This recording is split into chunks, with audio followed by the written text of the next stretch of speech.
Hello, I'm Gwenydd Jones of the Translators studio. We specialise in teaching the art of translation. In this video, I interview Lynn Everson, founder of UK-based language services provider Lifeline. Lynn starts by explaining how to become a project manager at an LSP and what the job involves. We then move on to discuss the relationship between freelancers and language service providers.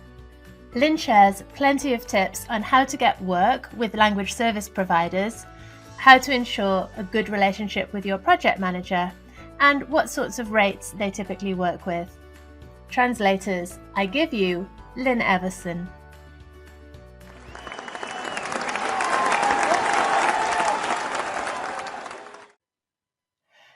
Lynn, you've had a long career in language services, starting with a degree in European Studies from the University of Bath, I think. Could you give us a summary of your career path and the different activities that you've done? Yes, certainly. Yes, the University of Bath, that degree was in applied translation and interpreting French and Spanish. And that was a very good course. And it took me to France and Spain on my year abroad, which was great. And that was a real eye-opener because I'd never lived abroad until that point. But then from that point on, I thought I was going to be an interpreter at the United Nations. That was the plan. But of course, I met someone in Freshers Week and ended up here in Preston. So to cut a long story short, the next stage was to go to a postgrad course at what was Preston Poly here in Preston. And I learned touch typing and shorthand, which I would recommend to anyone in this profession. Both skills very useful. I use them all the time, including my interpreting shorthand. So I use a sort of a mixture of both. And I find that very helpful. But so I did that, and also that was applied commercial French and Spanish. And that enabled me to move seamlessly into the world of fruit importing and transport. So that's where I went, again, applying all my languages. And I was buying cauliflower from France and broccoli from Spain. And I got more into the trucks than the fruit. So I wanted to qualify as a transport manager, but they wouldn't let me. So I left and moved to a company that would let me do that. And that was a haulage firm, and had a great time there, really good fun. So just in time deliveries, that sort of thing, and used my languages throughout. And then had the idea for Lifeline while I was, unfortunately made redundant from there. Nothing to do with me, but I ended up thinking that there was a way of applying the language to the haulage industry. So that's what I did next. And so you founded Lifeline in 1990, I think, Yes. And it's still going strong today. Can you tell us Lifeline's story? Yeah, sure. So I was always getting lorry drivers out of scrapes with the police and customs and things like that. And to do that, I was on the phone all the time. And I thought, well, it would be good to have an emergency interpreting service for truck drivers. And of course, it was a lifeline because we were helping them in urgent situations. So that's how Lifeline started on my dining table in Chorley in 1990, and it grew from there. And it was very interesting because initially we were just dealing with haulage firms, but then other companies started to ask us for different languages and different services. So we grew organically. I am a constant optimist. So if someone says, can you do this? I tend to say yes, and then work backwards on how on earth we're going to deliver what we've said. That's just the way I am. I like living dangerously, I guess, but it's evolved from there. So although we aren't doing that anymore, as it happens, the emergency service for truck drivers per se, we are providing interpreting by phone remotely and on site for private sector, public sector, everywhere really, and also a lot of written translation, voiceover, subtitling. We've sort of encompassed the whole gamut of language services over the years. So that's grown, and the team has grown and shrunk, and unfortunately, and is now hopefully going to grow back again, thanks to Brexit and COVID and the economy. So it's quite a roller coaster. But you know, being a company director, you have to go with it and just keep going, and invest in the company and the people that you have. It's an incredible story. I love that idea of how you started out. It's always, when you look back at it, it just seems so random, really, doesn't it? That's how you ended up It was growing just a this light bulb company. moment. Yeah. Yeah. It's just, oh God, you know, I spent 4 years doing that, and I thought, this is good. Let's see what we Right. can do with this. And So, so what does your team look like today? What sort of balance do you have between in-house and working with freelancers? yes, absolutely. We've got, at the moment, we have eight of us here in Preston. We also have a company in France, which we Okay. bought in 2019. It's a language company like this one, which we're running from here at the moment. In-house, we have 6 linguists, and then back office staff and creative staff. And we have a huge network. I like to call it a community, really, of trusted linguists and other suppliers.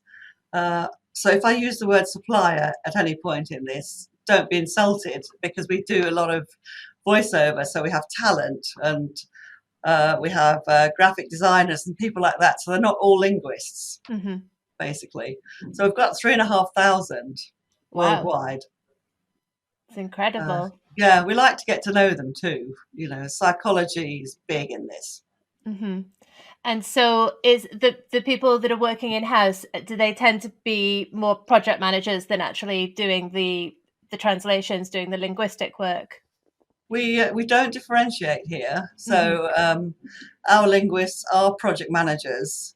We've had interpreters who are project managers, and translators who are also project managers, and they're also account managers. So we don't have anything between the project manager and the client and the linguist or supplier.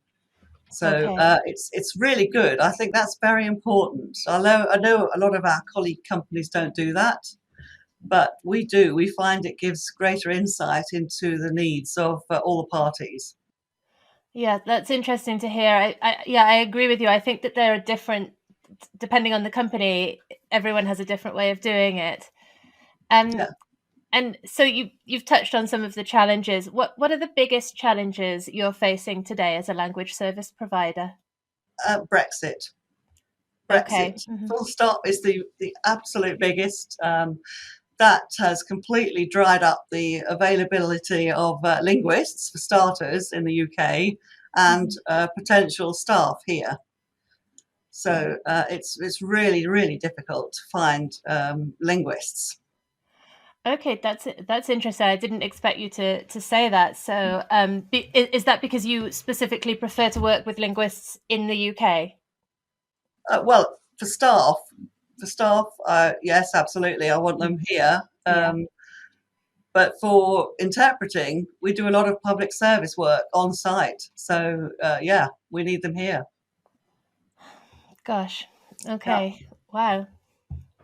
I don't think the government or other people, the public out there, realise what an impact Brexit has had on our profession, because we're not seen as priority workers, key workers. So it's really made things very difficult. We're a very unattractive place to be, in my experience. This is me speaking, not as an industry representative, but as a company director trying to expand and service our clients, who also have been utterly decimated by Brexit in terms of what they're exporting. I'm very annoyed, as you can tell, because we're not part of Europe, and the DIT seems to have forgotten the whole of Europe. It's only just started to actually promote trade with Europe again. And that is really self-defeating for this economy. We need to be open-minded, and we need to be trying as hard as we can to get back into Europe. I have a few questions for you specifically designed for the many freelancers that will watch this interview. But before I get into that, I'd like to start by focusing on project management as a possible career for linguists. For starters, what exactly does a project manager do at an LSP? Yeah, well, here, as I explained, it's could be different in other LSPs, but here you are receiving the inquiries from the clients outside, helping them expand on their requirements, because a big part of what we do is try and tease out of the client what exactly the result will be of this project. Often they don't know, or they're not the person who's been asked initially to commission the translation. So there's a lot of hand-holding going on. And then once you've got that, you need to try and quantify it, cost it up, assess how long it's going to take. Obviously, clients normally have deadlines. The word urgent means different things to different people, Yes. or as soon as possible. That's the normal one we get. So you have to try and really pin them down, because they're quite coy, most of them. I mean, obviously, a lot of them come with 60,000 words for next Monday, that sort of thing. So that's education as well. Yeah. So we have to gently dissuade them of that concept. And also educate them on the actual stages involved and a number of people. Even in a very small translation project, you could have 5 or 6 people to coordinate. So the coordination is a key thing. And also liaising with the client if you've got any queries, briefing the translator properly. That could be anything from a proper style sheet, style guide from the client, one you've written yourself, or researching on the internet for client preferences, because 9 times out of 10 they don't know. Yeah. So it's a lot of stages to that big golden gate where you deliver something, which is very satisfying. And you need to really understand the psychology of everybody, all the stakeholders involved. And often we find the client, as I said, isn't the one who's actually behind the idea. So that the client you're dealing with needs to consult their client, their internal client or external client, which can slow down the project. And then other people get annoyed and you have to rejig your timetable. So it's a matter of keeping your eyes on the goal, the delivery, and the product, but also adapting constantly to whatever's thrown your way. Yeah, I guess you're balancing these different sides, trying to keep everybody as happy as possible. Yes. And in terms of qualifications and training, what if someone wanted to apply to be a project manager, what are you looking for? What do they need? Internally, well, I'd like them to have a degree or a master's degree in translation and or interpreting or language, because not every university course features translation strongly.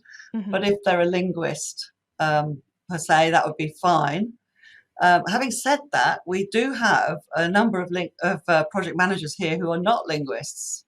Okay. They happen to be fluent in languages, but they didn't start life as a translator or even do a degree, some of them. So we keep an open mind, because the attributes for a project manager are quite varied. And I like to test people, if people think they would like a job doing this, I'm quite open to options. So ideally a degree or postgraduate degree, but I don't shut doors on people who don't have that. I guess, do they need the languages? Because I assume they're working, your clients require different languages. Would that be correct? Yes, sorry, I should have explained that. Yes, you're quite right. No, we have clients all over the UK, Europe, Africa, Okay. and America. So yes, no, we're global. We're global. But obviously, with a French company, a French subsidiary, French is very important to us, and German as well. So we need those languages. But yes, it's quite international here. And you don't know where, obviously, the next inquiry is going to come from. So, yeah, the person who's a project manager here needs to be internationally aware, I would say, interested in languages, definitely.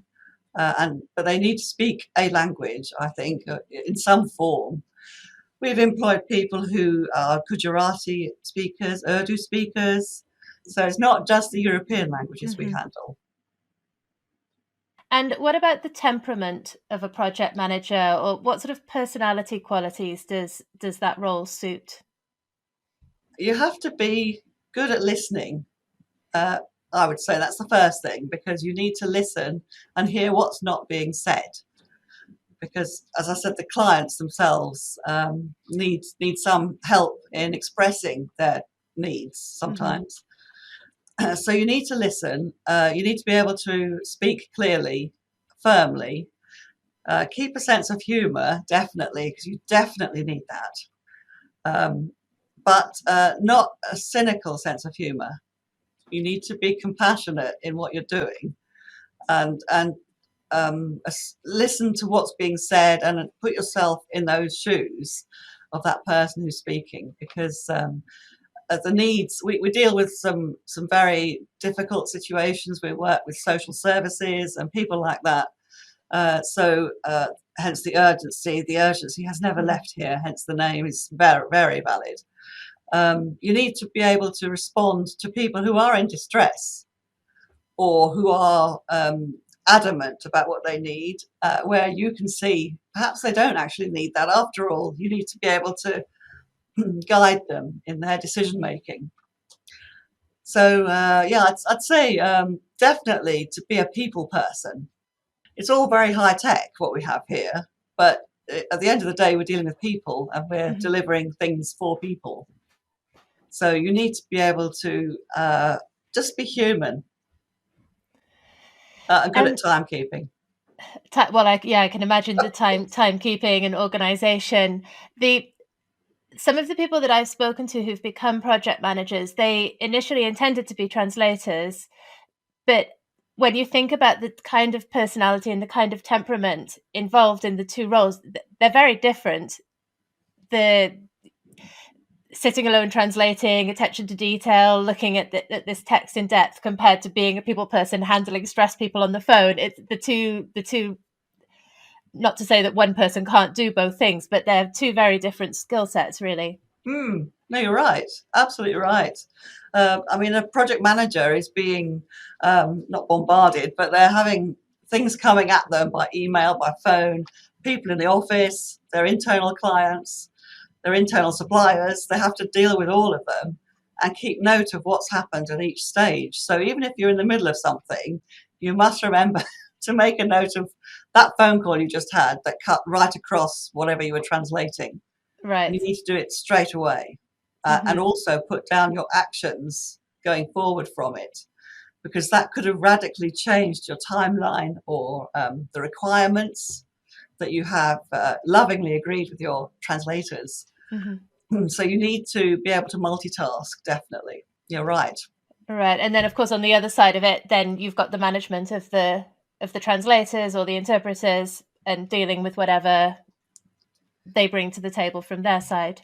That's right. Yeah, I mean, interpreting, for some conference interpreting, obviously, ideally, you do a site visit if you can, to see what the venue's like. Because we've had things like the venue is fully equipped, we've been told, for audio. Is it heck? When you get there, when you get there, there's nothing. You've got the booths, but there's not a wire in them, that sort of thing.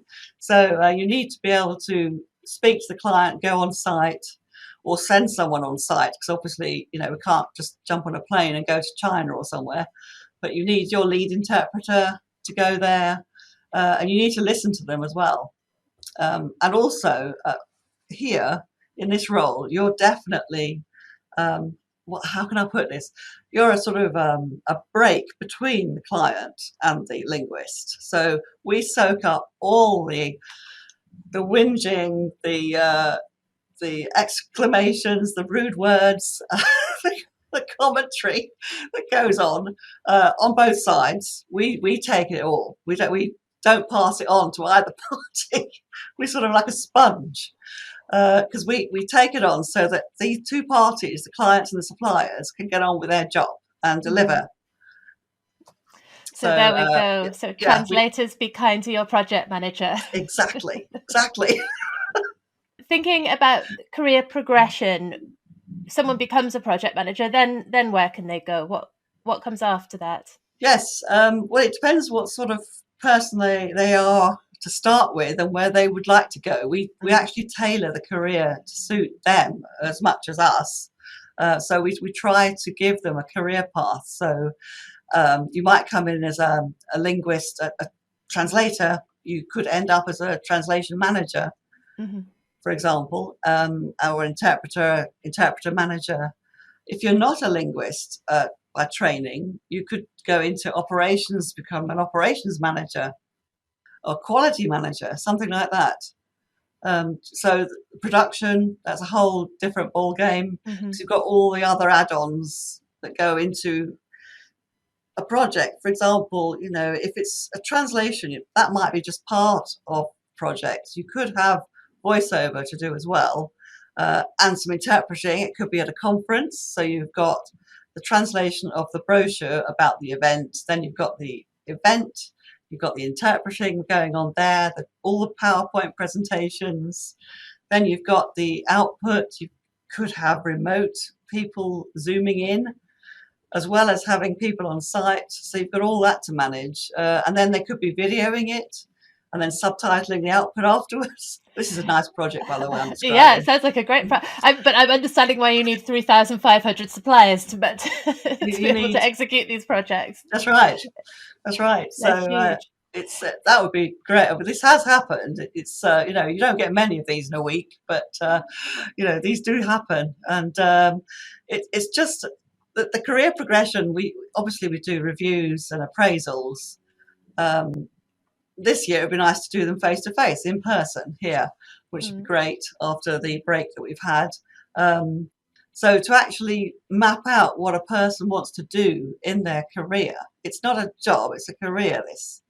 So it's very important to me. In my 30 years, I really wanted, right from the outset, to give people a career, so that they're not bored or feeling undervalued or anything. They know they've got a place to be and they're making a difference. That's very important to me. And the other thing I was wondering, which speaking in general, project management, I mean, there are a million different industries and companies that need project managers. So once you've learnt these skills within the language services industry, are they transferable to another industry? Yeah, absolutely. In fact, I recently did the exercise where I mapped out where people had come from. I've employed 40 staff so far. So I mapped out where they started out in life, their time here, and where they went from here if they've left.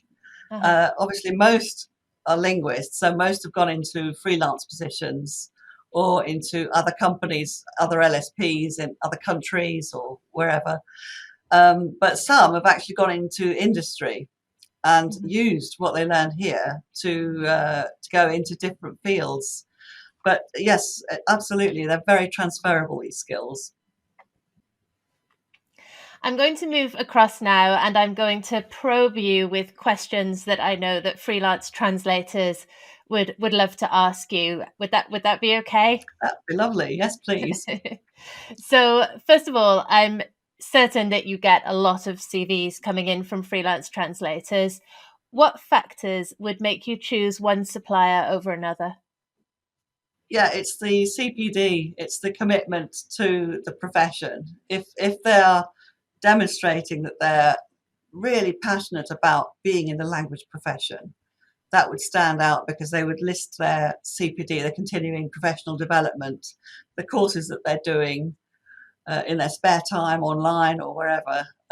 That I go straight to that on their CVs. I look for that, their outside interests, because I want them to be plugged into the community as well, caring about other people and what they're doing. Yeah. That's a really interesting tip because that's one area of my CV that I don't pay that. I sort of say, yeah, I do this and this and this, but I didn't realize people would look at that so closely. So that's really helpful to know. Yeah, I think so, because it does, as I say, show your engagement and Mm. the fact that you want to improve yourself. You know, you're not thinking, oh, I've got a degree, that's great, I can just relax now. I mean, Mhm. that's just the start of it. So you've got another 30 years. So it's an evolving profession, so you need to keep up with it. Mhm. So even if you've just done a few bits and pieces, anything that you can detail would be good. And thinking about the actual qualifications, is it very important for you that they have either a vocational qualification like the Trans or the Diptrans, or a university degree, a BA or an MA in translation studies? Oh yeah, I would look for those definitely uh, as a linguist. As I say, not all project managers are linguists, but if Mhm. it is a linguist, we're Yeah, talking for a about, translator, yeah. yeah, Mhm. translator. Or an interpreter, yes, of course. Either of those, I would look for them to have done a BA and ideally an MA Mhm. in translation and or interpreting. Anywhere. It doesn't have to be in the UK, of course. It could be anywhere. Mhm. But I'd like to see what they learned from that. At the interview stage, we do several interviews Is it because for freelancers as well, or is no, this for no, in-house? this is just for in-house project managers Yeah, uh-huh. and linguists. Yeah, Mm. so that would come out during the interviews as to what exactly they want to do in life and what they've done already to get to Mhm. this point. And what about for the freelancers? If it's you're trying to place a job, Yeah, what are you looking for then on the CV? the membership of the ITI, IOL, BDU, SFT, whichever it is, Mhm. the professional institute. I want to see that um, because I need. We do a lot of certified work, so I need Mhm. to be able to say this person is qualified. We need to see all the certificates.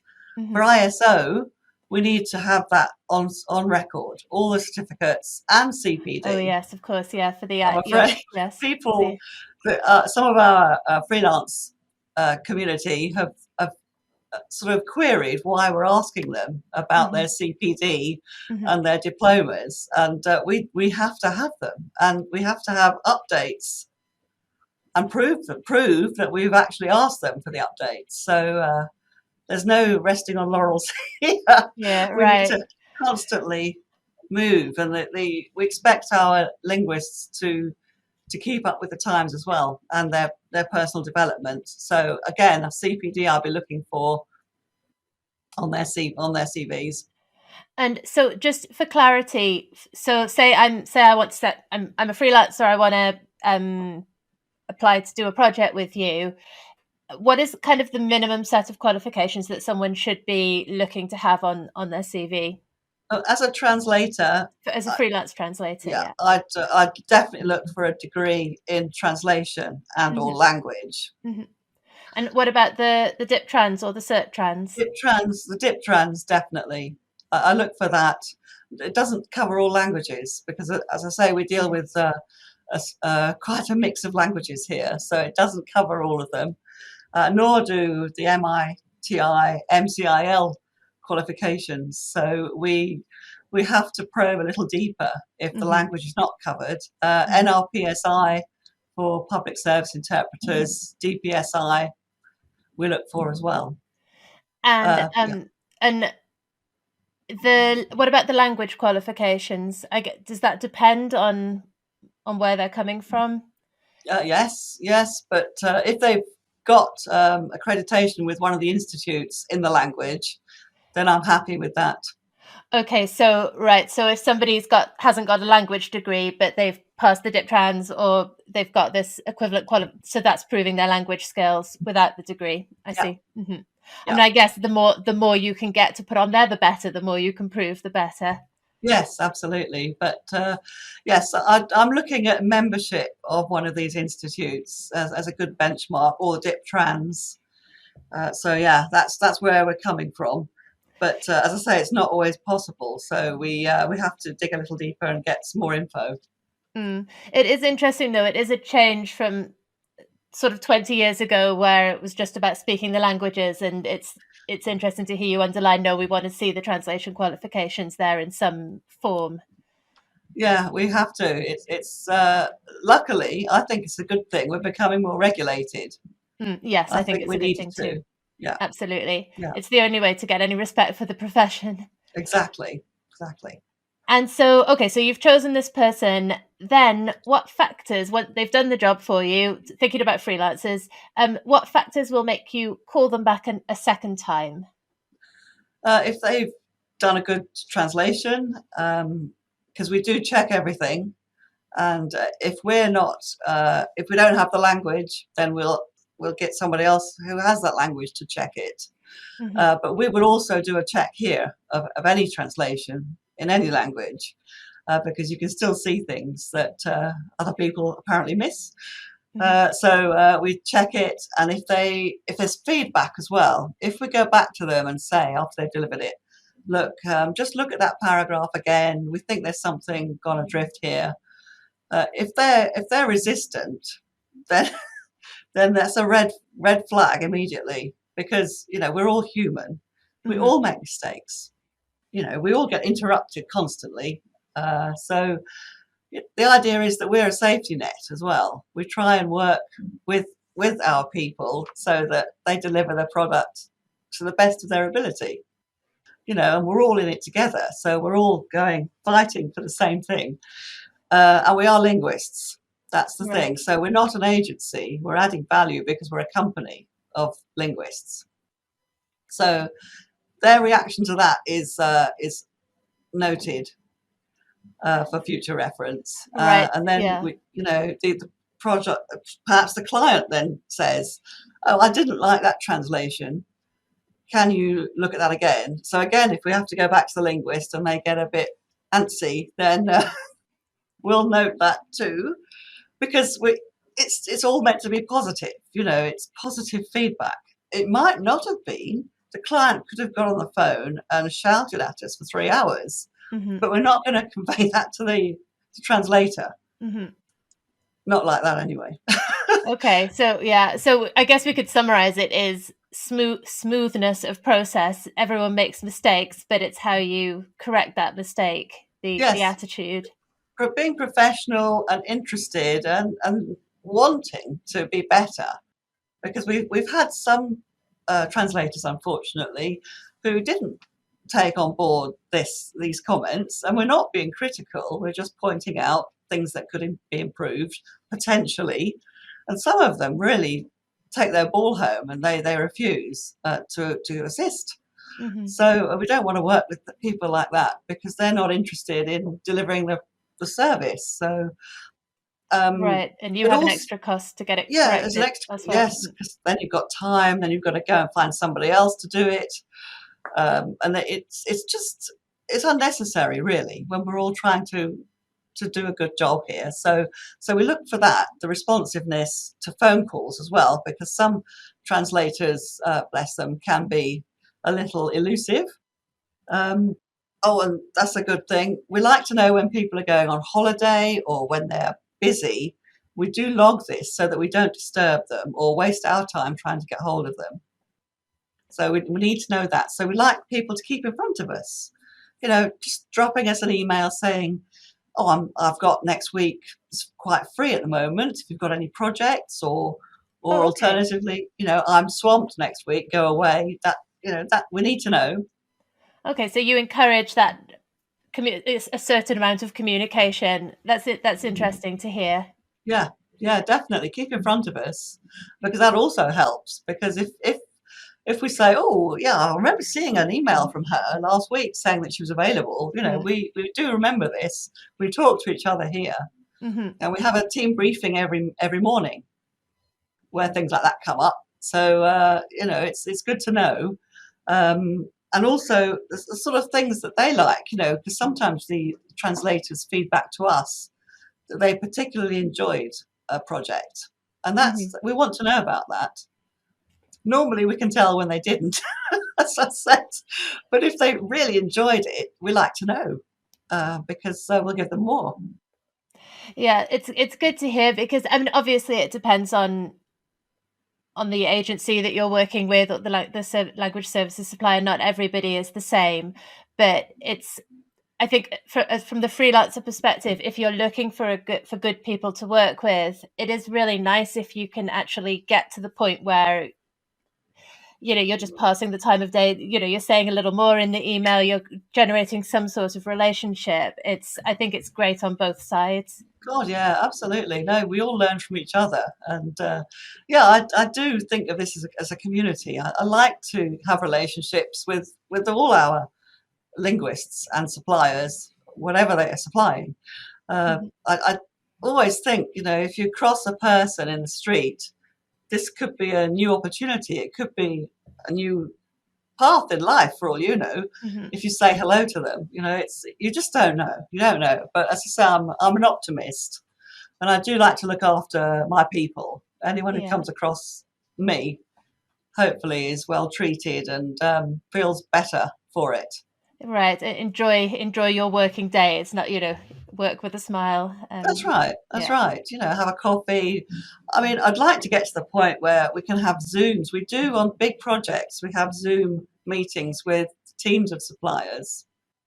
And this is very helpful because you get to know people, you can imagine them then when you're reading their work, you can imagine them smiling, or sometimes they put comments in a translation. And if you know them well, they know that they can put something like, what on earth is this about? Or, this doesn't make any sense, or whatever, or ideally they phone and say this paragraph is complete garbage, So we then convey that to the client. We phone the client and say, can you just look at this paragraph? Because look at your garbage paragraph. No. Just revisit that paragraph. The wording might need a bit of tidying up. Okay. It's nice to hear it, because the other thing, well, particularly for people who are starting out in their careers, and I remember all those years ago, you're nervous about sending that email, and you're thinking, oh, I need help. Should I ask? Are they going to think I'm stupid? Are they going to think I don't know anything? And I think that, like I say, particularly at the beginning, the freelancer can spend a lot of time procrastinating or actually wasting a lot of time on this garbage paragraph trying to understand it, because they don't, they want to make a good impression. Of course. And so it's important to underline this. Just pick up the phone, send an email. It's fine if you're if you're working with good people, then they're there to create this support network. It's not just you alone in your wooden attic or wherever you're located. Yeah, because I've done that. I've been there in a back bedroom typing away, so I understand what it's like. But no, you're part of something. If you're working with an LSP, there are people there who want to help because we're trying to deliver the product. So we no question is stupid. I can't remember a stupid question. It could actually sort of put light bulbs on everywhere, at the client with us. Oh God, look at that! Didn't realise. They could rewrite the whole book for all we know. That has happened actually. In some technical documents, there was a couple of paragraphs. We've got an engineer on staff here, and the paragraphs contradictory. So we went back to the client and said, these paragraphs seem contradictory. We were quite blunt. And they said, oh my goodness, we're going to have to withdraw the product, start again, because that is going to cause problems. So they were grateful for the translator to have pointed that out. Yeah, I mean, the value of that is enormous for them. Yeah. moving along, thinking about services and the changing world that we're in with what everything that's going on with technology, and it's bound to continue. So for a freelancer, and I'm thinking specifically about translators, since that's what our audience is primarily. You've got your standard set of services. What bonus services could a freelance translator consider training in? Revision, review, proofreading, and transcription. That's a good Okay. one. And the other thing that we're getting more of, strangely, at the moment, is handwritten texts. Clients, I don't know, we've got 3 on the go at the moment, which is very strange. Mm-hmm. But handwritten documents can scare people to death. They really don't like them. Mm-hmm. So I would say if you have an inquisitive mind and a slightly artistic one, I would say, consider becoming good at deciphering handwriting. I mean, a lot of documents are handwritten, by necessity, actual birth certificates, things like that. But I know translators who won't do anything remotely handwritten. They won't touch it. I won't go anywhere near it. See? Whereas other people might. And there is a good market there, I would say, and lucrative too. I would agree. Yes, if you've got the patience and the mind for it. The other one I often wonder about is DTP, desktop publishing. Oh, yes. Is that something, if someone is interested in that area, is that kind of a good addition to put on the CV? Yes, please. No. Yes, I mean, obviously we're all using CAT tools, Trados, Deja Vu, and all that. But at the end, it's got to end up looking like the original document. I mean, the problem is that we have at the moment is that we get a lot of work as PDFs. Mm-hmm. And, the clients seem incapable of providing editable format. So we have to convert them. So that's another stage in the process. But if translators themselves aren't scared of PDF conversions themselves, mm-hmm. and can do that and come up with a quote, I mean, this would be lovely. This would save us, because at the moment we do it. We analyze everything, work it out, find the translator, get them to agree, and it goes on, which is fine. But if at the end of the day, it's got to end up looking the same when it comes out of Trados, if it's gone in there, and mm-hmm. That takes time as well. Yes. So if you've got a translator who doesn't mind formatting, it doesn't have to be even as complicated as Illustrator or Quark Express. It could mm-hmm. be just Word or PowerPoint. I think that would be a really good skill to have and a service to offer. Please do. Good point. Thinking about your location in the UK, do you have any preference for a freelance supplier? Do you prefer them to be located in the UK? I'm thinking from an invoicing perspective. Does it make any difference to you where they're invoicing you from? No, not at all. No, we've got various bank accounts in various currencies, so we're not scared. No, and PayPal, of course, and you can use other payment methods that are in non-sterling currencies. So that doesn't worry us at all. And talking now about money, how big of a factor is price when you're selecting a supplier? Well, goodness me, that's a good question. I'd like to say price is no object, but it is, obviously, unfortunately. Now, we've noticed this year that people are not this year, in the past 12 months, our clients are getting very slow at paying, very slow. They're also very discerning before they give us the work, even if we've worked with them for years. Everyone's getting 3 or 4 quotes and, playing us off against everybody. And, it's the loyalty has gone slightly by the by, I have to say. We don't impose rates on suppliers unless we have to say, if we've got a contract, we have a limit. Mm-hmm. We tend to find that our suppliers they're all charging reasonable rates, the same sort of rates for what they're doing, depending on the language, obviously, the complexity, the technicity, and all that.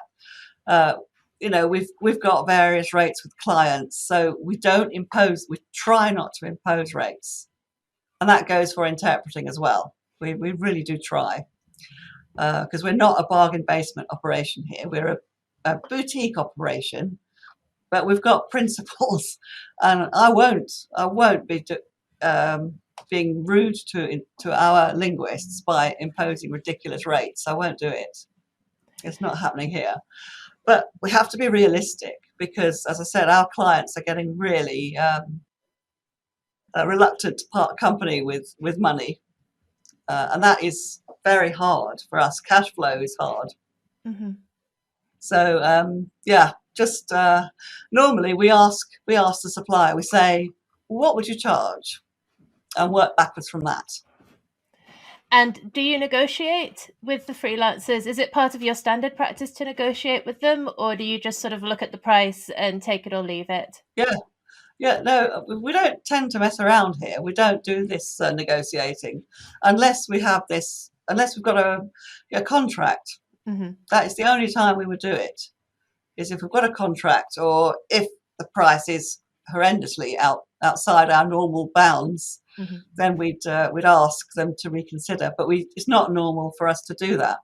I guess from the freelancer perspective, pricing, it's quite tricky, because some of the language services providers are just going to look at the price and say, okay, yeah, we can do that, or no, we can't, and that's the end of it.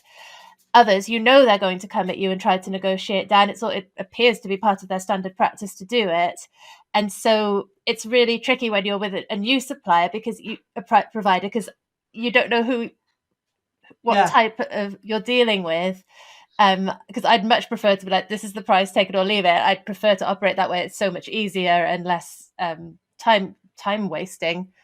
I don't really know what the solution to that is, short of perhaps picking up the phone again and talking to the client and trying to get to know them. Yeah, I think so. Or definitely phone them and say, look, this is what I would normally charge. Is that okay? You can do that. Because as a professional, you have a standard. You can't go below it. It's very easy for me to say this, but I would say, do not try and do things really on the cheap, because it will be self-defeating. Because in our experience, anyone who's that obsessed with money, client-wise, any client who is picky at the beginning is going to be a challenge, to put it politely, throughout. So we tend to walk away. I'm not sure if you're going to be able to answer this question, because it's quite a how long is a piece of string question. Right. And prices vary for different languages. Can you give some idea of what translators should be charging if they're quoting for UK-based companies? I could give you an example for something like French, Spanish, German to English, for example. That would be great. Yeah, I would be looking at £65 to £85 per 1,000 words source. Source for all three languages. Yeah. Okay, that's great. Thank you. And then when we're talking about machine translation post editing, what kind of what percentage should they be taking off? We don't do any. Oh, you don't do any post editing? No. Okay. No. Mm-hmm. And what about CAT discounts? Yes, absolutely. No, we do apply those. It's sort of 85%. I've got it written down. I can never remember. Sorry, you probably have to cut this. Hang on a minute. That's okay. Don't worry. Because sometimes the agency has a standard framework, which I actually prefer, because at least you know what you're dealing with. And then sometimes they ask you, in which case I have one that I give, which is probably on the high side. Yes, it's sort of 85% is the full rate. 85 to 99 reps, 66, and reps and 100% matches 33% of the rate. Okay, thank you. Okay, so great. That's what we normally do. Now, what we try and help our translators by putting that, we give them the analysis, the breakdown, with the order. Right. So they can see what exactly they're going to be paid. Mm-hmm. So there you go. So that's the thing. That's the thing to be looking for there. That's so much information. Thank you for sharing so much. I know it's going to be really, really helpful for all the different viewers who are going to watch this interview. I'm going to ask you one final question, which is it's always my last question, and that is, what would be your message for early career translators? Enjoy what you're doing. Soak up information like a sponge. Mm-hmm. Get a specialism or 3, and that could be your hobbies. It could be something like knitting or gardening. These are all technical specialisms, and just live those 3 specialisms and your languages and constantly develop them so that you're absolutely up to speed with language developments and developments in your specialisms and technology. We've not touched on technology, but it really is important that you're computer literate, and you've got all your security on your laptops so that Norton antivirus, things like that are in place, because we have to work with people who have secure systems.